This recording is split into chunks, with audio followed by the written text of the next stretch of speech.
O debate sobre o preço dos alimentos aqui no país ganha contornos políticos e provoca atritos do governo com o setor produtivo, como nós já destacamos aqui no Jornal Jovem Pan.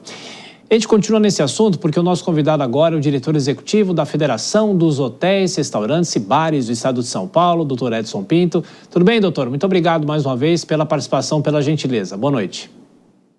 Boa noite, Tiago. Alegria falar com você e todos que nos acompanham. Nós que agradecemos. Bom, é muito importante ouvir também o setor produtivo, porque há uma politização nesse debate, mas é claro, a população vai ao supermercado, vai, obviamente, aos restaurantes, sente, obviamente, o repasse de inflação para o bolso do próprio consumidor. E em relação ao setor produtivo, o que é possível dizer desse momento? As expectativas de uma possível melhora ou algo não deve ser amenizado tão cedo?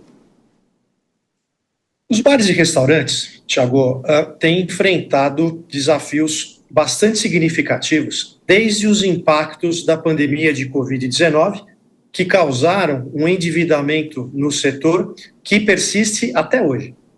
A elevada tributação sobre a folha de pagamento, insegurança jurídica na esfera trabalhista, a energia cara, sem contar os apagões constantes, dólar em alta e os seus reflexos na agricultura, além da inflação no topo da meta, com direito a essa pressão que você bem destacou no preço dos alimentos.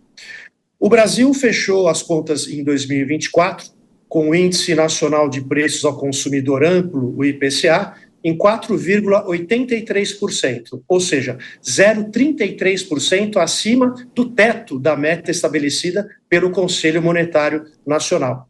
E foram justamente os alimentos e as bebidas que mais contribuíram para esse resultado, com o brasileiro, dessa vez, sentindo no bolso esse aumento.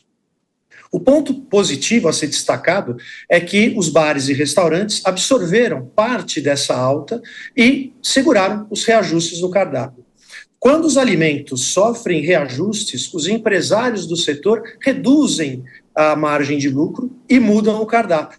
Não fosse isso, o brasileiro estaria pagando ainda mais caro pelas refeições que faz fora de casa, Tiago. Agora, é interessante porque essa é uma discussão que já foi feita em outros momentos da economia brasileira, a hiperinflação dos anos 80 e até a fase pré-real. Até que ponto é possível segurar esse aumento para o consumidor? Obviamente que o empresário tenta segurar para, claro, não afastar a clientela, né? Mas até que ponto é possível segurar, sendo que a perspectiva de uma redução de taxa básica de juros é uma perspectiva de muito longo prazo? Até o último momento, Thiago. E essa resistência do nosso setor tem surtido efeito. O nosso núcleo de pesquisas e estatísticas da Foresp, que é a federação do setor, mostrou que o segmento de alimentação fora do lar registrou 6,29% de inflação em 2024. Índice menor do que a inflação da refeição feita em casa, que foi de 8,23%, ou seja, quase 2% menor no ano passado.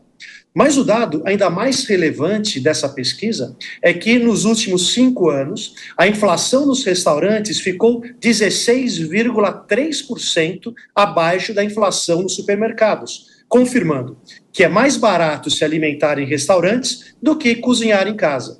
Claro que eu estou me referindo aqui aos restaurantes mais populares, ao quilo, às marmitas e ao prato feito, por exemplo. Isso porque nos restaurantes mais sofisticados, o custo dos chamados não alimentos impactam mais fortemente na cadeia de preços. Consolidando essa tendência, trazendo dados atualizados, agora em janeiro de 2025, enquanto a inflação nos restaurantes foi de 0,7%, nos supermercados foi de 1,1%. Vou chamar o Nelson Kobayashi, nosso comentarista, para fazer a próxima pergunta. Kobayashi. Doutor Edson, prazer te rever aqui. A minha pergunta é, na prática, nesses últimos meses em que a gente teve essa pressão inflacionária, essa inflação e o aumento dos preços nos alimentos, se a demanda, se a procura pelos restaurantes, hotéis, bares foi diminuída também, se há algum impacto relevante nesses últimos meses que o senhor possa nos trazer. Uma alegria falar com você, Kobayashi, novamente. Ao contrário, houve um incremento do nosso setor em 2024.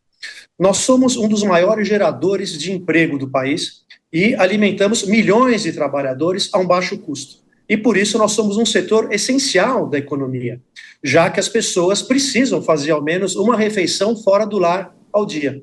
Essa característica, Kobayashi, estabelece assim, um firme propósito, um firme compromisso do setor com o nosso cliente, de termos refeições baratas, com segurança alimentar e qualidade nutricional. Isso é muito importante. Quando a inflação dos alimentos supera a média geral, como a gente tem observado em 2024, são as famílias que ganham até 5 salários mínimos que mais sentem no bolso. E o reflexo é direto no consumo e na qualidade do que vai à mesa do brasileiro. E o mesmo ocorre no nosso setor. Enquanto as grandes redes conseguem negociar melhor com fornecedores por força do volume de compra, os pequenos empresários são os que mais sofrem com essa inflação, devido às baixas margens. E nós estamos fazendo um trabalho muito grande ao segurar os preços, mas nós já estamos no limite.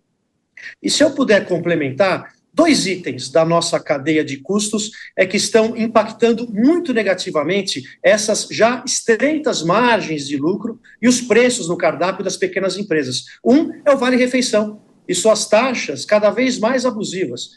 Como é que pode um programa federal que conta com incentivos fiscais do governo enriquecer as operadoras de vouchers e empobrecer os pequenos restaurantes e trabalhadores?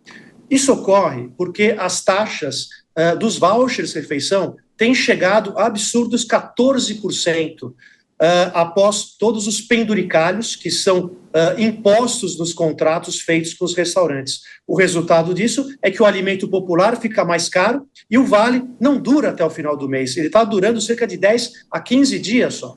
O segundo vilão é uma distorção no delivery brasileiro.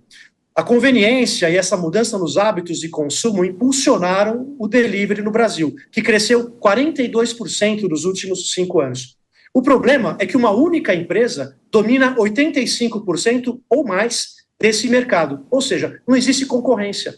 E por isso ela cobra a taxa que quer, transformando-as praticamente em sócias dos restaurantes, além de usar estratégias digitais para forçar o achatamento de preço e participar de campanhas promocionais absurdas do tipo Pague 1, Leve 2. É por isso que a federação orienta os restaurantes para terem um delivery próprio e não permitir que essa empresa tenha participação de mais de 20% na receita do delivery. Perfeito. Conversamos aqui na Jovem Pan com o senhor Edson Pinto, diretor executivo da Federação de Hotéis, Bares e Restaurantes aqui de São Paulo. Muito obrigado, doutor, pela sua gentileza mais uma vez. Bom fim de semana, voltaremos a nos falar. Boa noite a todos.